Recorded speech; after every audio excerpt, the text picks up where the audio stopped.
पूरा सरकारी पाइपलाइन बह गया।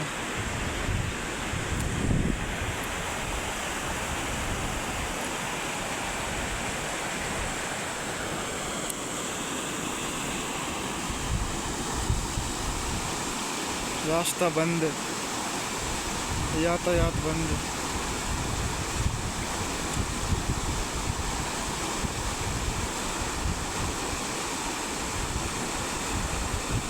लोग परेशान है, कहाँ से निकले।